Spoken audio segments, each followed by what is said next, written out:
ప్రభునందు ప్రియదేవుని పిల్లారా, నేటి వాక్య ధ్యానం కొరకు మిమ్మల్ని ప్రేమతో ఆహ్వానిస్తూ ఉన్నాను. నేటి వాక్య ధ్యానము కొరకు సిద్ధపడి ఉన్నారా? నేటి వాక్య ధ్యానముగా 100వ కీర్తన మొదటి నుండి చదువుకుంటూ దేవుని లేఖనాన్ని ధ్యానం చేసుకుందాం. స్తుత్యర్పణ కీర్తన. సమస్త దేశములారా యెహోవాకు ఉత్సాహధ్వని చేయడి, సంతోషముతో యెహోవాను సేవించుడి, ఉత్సాహ గానము చేయుచు ఆయన సన్నిధికి రండి. యెహోవాయే దేవుడని తెలుసుకొనడి, ఆయనే మనలను పుట్టించెను, మనము ఆయన వారము, మనము ఆయన ప్రజలము, ఆయన మేపు గొర్రెలము. కృతజ్ఞతార్పణలు చెల్లించుచు ఆయన గుమ్మములలో ప్రవేశించుడి, కీర్తనలు పాడుచు ఆయన ఆవరణములలో ప్రవేశించుడి. ఆయనను స్తుతించుడి, ఆయన నామమును గణపరచుడి. యెహోవా దయాళుడు, ఆయన కృప నిత్యముండును, ఆయన సత్యము తరతరములు ఉండును. ఆమేన్. ప్రభునందు ప్రియ దేవుని పిల్లలారా, చదువుకొనబడిన లేఖనమితమై మరి ప్రార్థన చేద్దాం. దయగలిగిన మా ప్రియ పరలోకపు తండ్రి, గొప్ప దేవ, మీ ఘనమైన ఉన్నతమైన అతి పరిశుద్ధమైన నామానికి స్తోత్రాలనైనా. ఏ మంచి లేని మా జీవితంలో మరొక నూతన దినాన్ని అనుగ్రహించినందుకే స్తోత్రాలు. ప్రతి ఉదయమున మీ పరిశుద్ధ గ్రంథ లేఖనాలను ధ్యానం చేసే భాగ్యం అయ్యా నాకు మా అందరికీ అనుగ్రహిస్తూ ఉన్నందుకే స్తోత్రాలు. తండ్రి, ఈరోజు మేము చదువుకున్న ఈ లేఖన భాగాన్ని మా కొరకు దీవించండి. ఈ లేఖన భాగముల నుండి కొన్ని ఆత్మీయ పాఠాలు మీరే మాకు బోధించి నేర్పించమని యేసయ్య పరిశుద్ధ నామమున ప్రార్థించి వేడుకుంటూ ఉన్నాము తండ్రి. ఆమేన్. ప్రభునందు ప్రియ దేవుని పిల్లలారా, ఈ 100వ కీర్తన యేసు క్రీస్తు ప్రభులవారి యెహోవా దేవుని యొక్క పరిపాలనకు సంబంధించి మరి చివరి కీర్తనగా మనము దీనిని చెప్పవచ్చు. యెహోవా పరిపాలన చేయబోతూ ఉన్నాడు అని, ఆయన ఈ భూమి మీద ఉన్న ప్రజలందరికీ ఎవరికి ఏమి కావాలో అన్నిటినీ సమకూర్చిన వాడని, సమకూరుస్తూ ఉన్నవాడని, మరి యెహోవా రాజ్యము చేయబోతా ఉన్నాడని, ఆయన పరిపాలనలో మనందరము కూడా సుభిక్షంగా ఉండాలి అని అంటే ఏ లక్షణాలను కలిగి మనం బ్రతకాలి, ఏ విధంగా దేవునిని ఆరాధించాలి, ఎందుకు ఆయనను స్తుతించాలి, ఎందుకు ఆయనను మహింపరచాలి అనేటువంటి అనేక విషయాలను మరి 93వ కీర్తన నుండి మరి నిన్నటి దినం వరకు కూడా మనం ధ్యానం చేస్తూ వచ్చాం. ఈరోజు కూడా ఇక ఇది చివరి కీర్తన, యెహోవా పరిపాలనను గురించినటువంటి మరి చివరి కీర్తనగా దీనిని మనం గుర్తించవచ్చు. దేవుని పిల్లలారా, మరి ఈ కీర్తన మనం చూసినట్లయితే మొదటి వచనంలోనే ప్రభువు మరి ఈ శీర్షికలో వ్రాయించినటువంటి మాట స్తుత్యర్పణ, స్తుతి అర్పించుట.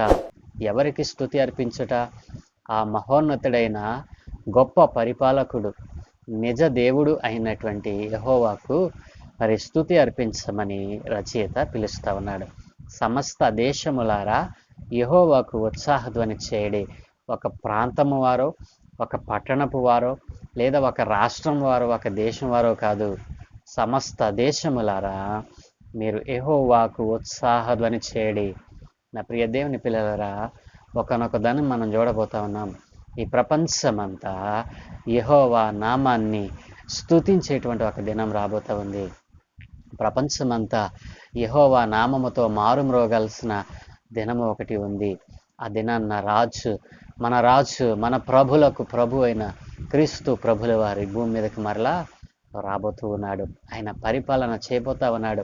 ఆయన రాజ్యములో నీతి, శాంతి, సమాధానం వర్ధిల్లుతుంది. అట్లాంటి ఆ మంచి దినాన్ని చూడాలి అని అంటే ఈ దినాన్న దేవుడు పిలుపునిస్తూ ఉన్నాడు. సమస్త దేశములారా యెహోవాకు ఉత్సాహధ్వని చేయండి, యెహోవాకు మహిమను తెచ్చేవారిగా మీరు మారండి. దేవుని వాక్యాలను, పరిశుద్ధ గ్రంథంలో చెప్పబడిన ప్రతి మాటను మరి మనస్సున ఉంచుకొని మా వాక్య ప్రకారము జీవించటానికి మిమ్మల్ని మీరు పురుకొల్పుకొనండి అని మరి దేవుడు మరి సమస్త దేశంలో ఉన్న ప్రజలను పిలుస్తూ ఉన్నాడు. దేవుని పిల్లలారా, మరి దేవుడు మరి పిలుస్తూ ఉన్నాడు అని అంటే ఆయన ఈ స్తుతులు అర్పించుకోవటం అనేటువంటి పిచ్చి ఏమిటి? మహిమ ఆయనకే ఎందుకు ఇవ్వాలి? ఎందుకు మహిమ కోసం ఆయన పాకులాడుతున్నాడు? తన సృష్టించినటువంటి తన పిల్లలు ఆయనను జ్ఞాపకం చేసుకోవాలి, ఆయన్నే స్తుతించాలని, ఆయన్నే గణపరచాలని, ఆయన మహిమపరచాలని ఎందుకు అనుకుంటా ఉన్నాడు? ఇప్పుడు దేని పిల్లరా, ఆయన మహా ఉన్నతుడు, మహోన్నతుడు, ఉన్నతములకు పైగా ఉన్నవాడు. ఆయనకి ఏంటో తెలుసా? ఆయనను స్తుతిస్తే, ఆయనను గణపరిస్తే, ఆయనకు మహిమను తెచ్చేవారుగా ఉంటే ఆయన ఉప్పొంగుతాడు. ఎందుకో తెలుసా? దాని నిమిత్తమే నిన్ను నన్ను ఆయన కలుగజేసుకున్నాడు. ఆయనను జ్ఞాపకం చేసుకోవటానికి, ఆయనను మహిమపరచటానికి, ఆయనను స్తుతించటానికి ఆయనకి ఏం అక్కర్లేదు. దేవా, నాకు ఈ జీవితం ఇచ్చినందుకు స్తోత్రం, ఈరోజు నాకు కావలసిన ఆహారం నాకు ఇవ్వు అని అడిగితే చాలు, ఆయన ఉప్పొంగిపోతాడు. ఆయన ఈ చిన్న మాటకి ఎంతో ఉప్పొంగిపోతాడు. నా పిల్లోడు, నా కుమారి, నా కుమార్తె ఈరోజు నన్ను అడిగాడు, తనకు కావాల్సింది నేను ఇవ్వాలి అని వేగిరి పడిపోతాడట. ప్రియదేని పిల్లారా, ఇంత గొప్ప రక్షణ మరి ఏ నామమున మనం చూడలేమే? ఏ నామమున మరి భూమి మీద ఉన్నటువంటి సర్వ సృష్టిని మరి ఒకే కన్నుతో మరి ఒకేసారి సర్వభూమిని సర్వ సృష్టిని చూడగలిగిన వాడు మహోన్నతుడైన దేవుడు మనల్ని పరిపాలించటానికి ఆయన రాబోతూ ఉన్నాడు. ఆయన పరిపాలనలో నీవు ఉండాలి అని అంటే నీవు మరి గత దినాలుగా మనం ధ్యానం చేసినటువంటి అనేకమైన ఆయన గుణ లక్షణాలను కలిగి ఉండాలి. వాటిని సంపాదించుకోవాలి. వాటిని ఎక్కడ సంపాదించుకోవాలి?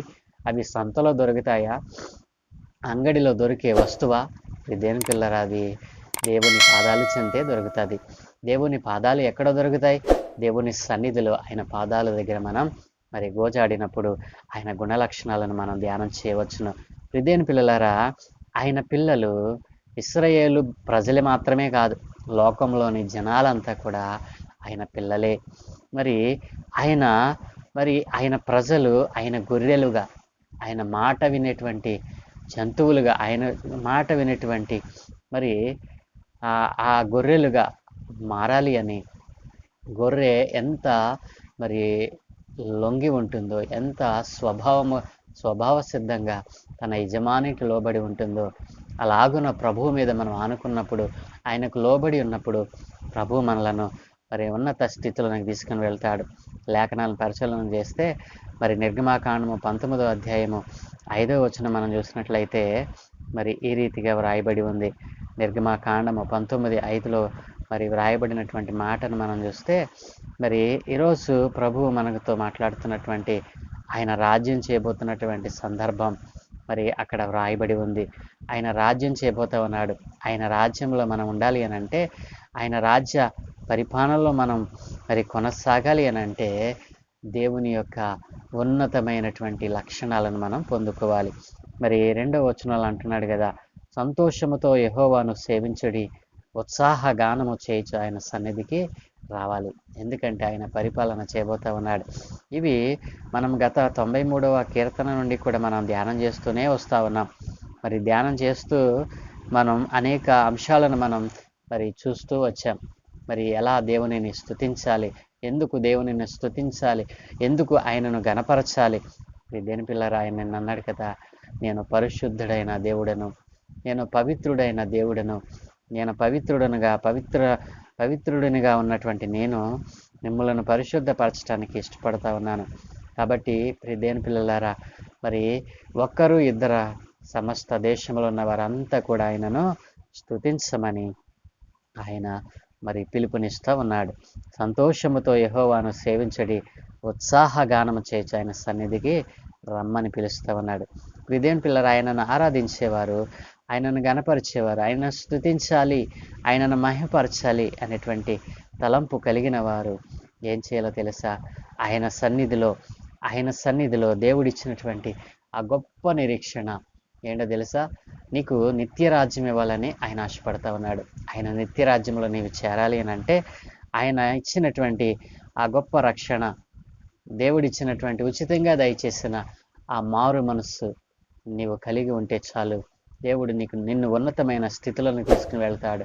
నీ జీవితంలో ఎంత మరి దిగజారిపోయిన స్థితి నీలో మరి దేవునికి నచ్చనివి ఎన్ని ఉన్నా ఆయన నేను పిలుస్తూ ఉన్నాడు.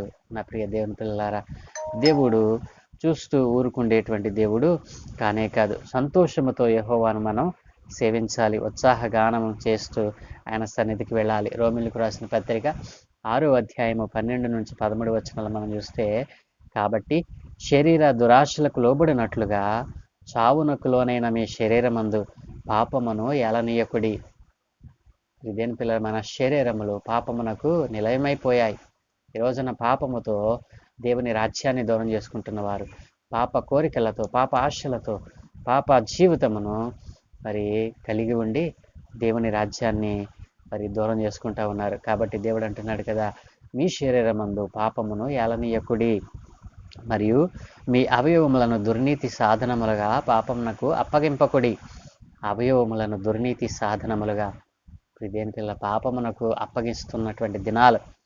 మరి అయితే మృతులలో నుండి సజీవులం అనుకొని మిమ్మును మీరే దేవునికి అప్పగించుకొనుడి. మీ అవయవములను నీతి సాధనములుగా దేవునికి అప్పగించండి. నీకు దేవుడిచ్చిన అవయవములతో దేవుని స్తుతిస్తూ ఉన్నావా? దేవుని మహిమపరుస్తూ ఉన్నావా?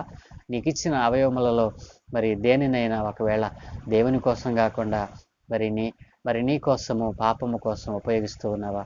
దేవుడు అంటున్నాడు కదా, అలాగను చేస్తే నీవు నన్ను ఎలా సంతోషపరచగలవు? నా సన్నిధికి వచ్చి నువ్వు ఎలా ఉత్సహించగలవు? దేవుడు ప్రశ్న వేస్తూ ఉన్నాడు. కాబట్టి దేవుణ్ణి మనం ఏం చేయాలి? సంతోషగానములతో ఆయనను ఉత్సాహపరచాలి, మహిమపరచాలి, గణపరచాలి. మరి 3వ వచనంలో, యెహోవా దేవుడని తెలుసుకోండి, ఆయనే మనలను పుట్టించెను, మనము ఆయన వారము, మనము ఆయన ప్రజలము, ఆయన మేపు గొర్రెలము. దేవుడు మన గొర్రెల గొప్ప కాపరి. ఆయన మనల్ని మేపుతా ఉన్నాడు. మన జీవితంలో ఏ స్థానంలో మనం ఉండాలో, ఏ స్థితిలో మనం ఉండాలో, ఎలా మనం మరి బ్రతకాలో ఆయన మనల్ని మేపుతా ఉన్నటువంటి గొప్ప గొర్రెల కాపరి. నేను ఆరాధిస్తున్నటువంటి వాడు. ఇదేని పిల్లారా, మరి రచయిత లోకానంతటిని ఉద్దేశించి ఇక్కడ మాట్లాడుతున్నట్లుగా మనకు కనపడతా ఉంది. యెహోవా ఒక చిన్న జాతికి చెందిన చిల్లర దేవుడు కాదండి. యెహోవా అంటే మహా ఉన్నతుడు, ఉన్నతములకు పైగా ఉన్నటువంటి వాడు. ఏ కొండ మీదో గుట్ట మీదో కూర్చున్నటువంటి వాడు కాదు. మరి కదలలేని వాడిగా, మాట్లాడలేని వాడిగా, మరి వినలేని వాడిగా, చూడలేని వాడిగా, మరి మోగవాడిగా ఉన్నటువంటి వాడు మన దేవుడు కానే కాదు. నా ప్రియదేని పిల్ల, మన దేవుడు ఎలాంటి వాడు? నీతో నాతో మాట్లాడే దేవుడు, నీతో సహవాసం చేసే దేవుడు, నీతో నడిచే దేవుడు, నిన్ను నడిపించే దేవుడు, నీకు ఆలోచన చెప్పే దేవుడు. నా ప్రియ దేవుని పిల్లలారా, ఇంత గొప్ప దేవుడు నీకుండగా చిన్న సమస్య వచ్చిందని దేవుణ్ణి ఎందుకు విడిచిపెడతా ఉన్నావు? దేవుని సన్నిధికి ఉత్సాహంతో రా, దేవుణ్ణి ఘనపరచు, మహిమపరచు. ఆయన పరిపాలనలో నిన్ను దేవుడు మరి సుభిక్షంగా ఉండటానికి ఆయన ఇష్టపడతా ఉన్నాడు. మరి అన్నిటినీ సృజించినటువంటి వాడు, మనుషులంతా మరి దీనిని తెలుసుకోవాలని ఆయన ఎంతగానో ఇష్టపడుతున్నాడు. ఏం తెలుసుకోవాలి? సమస్త దేశములారా మరి మీరు వచ్చి యెహోవాను ఉత్సాహధ్వని చేయండి అని పిలిచాడు దేవుడు. సమస్త దేశములు ఏం తెలుసుకోవాలి? ఆ మహోన్నతుడైన దేవుని నామాన్ని తెలుసుకోవాలి. ఆయన నామములో ఉన్న గొప్పతనాన్ని తెలుసుకోవాలి. ఆయన ఎలా తన ప్రజలైన వారిని పరిపాలిస్తూ ఉన్నాడో, ఆయన ఎలా పోషిస్తూ ఉన్నాడో తెలుసుకోవాలి. అదే ఆయన కోరుకుంటున్నటువంటిది. దేవుని పిల్లారా, స్తుతిగానాలతో ఆయన మేపే గొర్రెలుగా మనం మారినప్పుడు, స్తుతిగానాలతో మరి సంగీత స్వరములతో ఆయనను మహిమపరచగలం. మరి 4వ వచనంలో అంటున్నాడు, కృతజ్ఞతార్పణలు చెల్లించచ్చు, ఆయన గుమ్మములలో ప్రవేశించడి, కీర్తనలు పాడుచు ఆయన ఆవరణంలో ప్రవేశించడి, ఆయనను స్తుతించండి, ఆయన నామమును ఘనపరచండి. దేవుని సన్నిధికి మనం ఇందుకే వెళ్ళాలి, ఆయనను స్తుతించాలి, కీర్తనలు పాడుచు ఆయన గుమ్మంలో ప్రవేశించాలి. మరి సంతోష ఉత్సాహ గానాలు మన హృదయాల్లో నుండి పెంపొందాలి, ఉప్పొంగాలి. నా ప్రియ దేవుని పిల్లారా, దేవుడు దయాళుడు, ఆయన కృప నిత్యముండును, ఆయన సత్యము తరతరములు మన మీద నిలుపుతానంటున్నాడు. కృప కలిగిన దేవుడు, తరతరములో తన కృపను మన మీద ఉంచదగిన దేవుడు, అధికారం కలిగిన దేవుడు నజరేయుడైన యేసుక్రీస్తు ప్రభుల వారే. కాబట్టి సమస్త దేశములారా ఆయనకు ఉత్సాహధ్వని చేయండి. ఆ దినం మనం చూడాలంటే ఈరోజు నుండి మనం పరిశుద్ధంగా జీవించటానికి మనల్ని సిద్ధపరచుకుందాం. మరి దేవుని గణపరచాలనేటువంటి ఆలోచన, దేవుని సన్నిధికి వెళ్ళి ఆయన మహిమపరచాలని, ఆయనను గణపరచాలని, ఆయన స్తుతించాలని, ఆయనను గొప్ప చేయాలనేటువంటి కోరికతో దేవుని గుమ్మములో మనం ప్రవేశించాలి. నా ప్రియ దేవుని పిల్ల, ఎవరైతే అలా ప్రవేశిస్తారో దేవుడు వారు ఊహించినటువంటి ఆశ్చర్య కార్యములను, గొప్ప కార్యములు దేవుడు జరిగిస్తానంటున్నాడు. యెహోవా పరిపాలన చేసే మరి ఆ గొప్ప రాజ్యములో, ఆ గొప్ప దినాలలో మనం ఉండాలని కోరుకుందాం. దేవుడు మనల్ని అలాగున సిద్ధపరచునుగాక. ఆమేన్.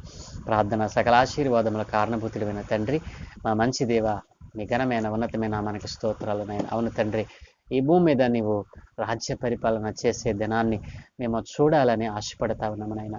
ఎందరైతే నాయన ఇదిగో నీ గుణ లక్షణాలను విడిచిపెట్టి లోకంతో స్నేహం చేస్తూ ఈ లోకంలో ఉన్న పాపాన్ని అంటించుకొని అవయములను, శరీరములను, దేహములను పాడు చేసుకుంటున్నాయన నీకు విరోధముగా పాపం చేస్తున్నారు నాయన. అట్లాంటి వారందరినీ నాయన అయా ఒక్క జాతినో ఒక ప్రదేశానో ఒక పట్టణానో కాదు నాయన, నువ్వు సమస్త దేశములను పిలుస్తూ ఉన్నావు, మీకు రక్షణ అనుగ్రహిస్తానంటున్నావు నాయన. అయా మా దేశంలో ఉన్నటువంటి నాయన 29 రాష్ట్రాలు, మా దేశంలో ఉన్నటువంటి ప్రతి రాష్ట్రంలో ఉన్నటువంటి జిల్లాలను, ప్రతి గ్రామాన్ని అయా పల్లె పల్లెకు నీ సువార్త వెళ్ళినట్లుగా అయా మొదట నా దేశమును రక్షించండి, నా దేశంలో ఉన్నటువంటి అయా మూర్ఖులైన, దుష్టులైన, భక్తిహీనులైన వారిని మార్చండి నాయన. ఇదిగో వారు మారాలి అని అంటే నీ నామము ప్రకటింపబడాలి. అయా నీ నామాన్ని మోసుకొని వెళుతున్న వారికి మీ దూతల సహాయం దయచేయండి. ఏ అపాయమును వరకు రాకుండా నాయన నీ స్వార్థలోనైనా నీ నామాన్ని పరిచయం చేసేటువంటి భాగ్యం అనుగ్రహించమని. ఎందరైతే నైనా ఇదిగో నిన్ను స్తుతించకుండా, నిన్ను మహిమపరచకుండా అయా ఇదిగోనైనా ఎక్కడ వేసిన గొంగళన్నట్లుగా నైనా దుఃఖముతో, వేదనతో, ఏడుస్తూ బ్రతుకుతా ఉన్నారు, వారి బ్రతుకుల్లో వెలుగు నింపండి. ఇదిగో వెలుగుని నింపే దేవుడవు నీవేనని, సమస్త దోషముల నుండి, పాపముల నుండి విడిపించేవాడవు నీవేనని ఎరుగక ఇదిగో తండ్రి అనేక మంది తప్పిపోతూ ఉన్నారు నాయన. నీ నామాన్ని వారు తెలుసుకొని నీ నామములో ఉన్న శక్తిని ఆశ్రయించే వారిని మార్చమని. ఈ దినం మేము చేపలన్నిటి మీద మీకు అనుదృష్టి ఉంచి మీ దూతల కాపుదలను అనుగ్రహించి మీరే మహిమ పొందుకోమని. ఈ దినం పుట్టినరోజు, పెళ్లిరోజు జరుపుకున్న బిడ్డలను, అయా పరిచర్యకు సహకరిస్తున్న బిడ్డలను, వారి కుటుంబాలను, వారికి ఇచ్చిన బిడ్డలను సమస్తమును మీరు దీవించమని. అన్ని విషయాలలోనైనా నీ కృప, కనికర, క్షేమాలు అయినా ఇదిగో తండ్రి ప్రతి ఉదయమున నీ దివ్యమైన మాటలు వింటున్న కుటుంబాలకు నిండారుగా దయచేయమని త్వరలో రానవిన్న యేసయ్య పరిశుద్ధ నామమున ప్రార్థించి వేడుకుంటూ ఉన్నాము తండ్రి. ఆమేన్. ఆమేన్.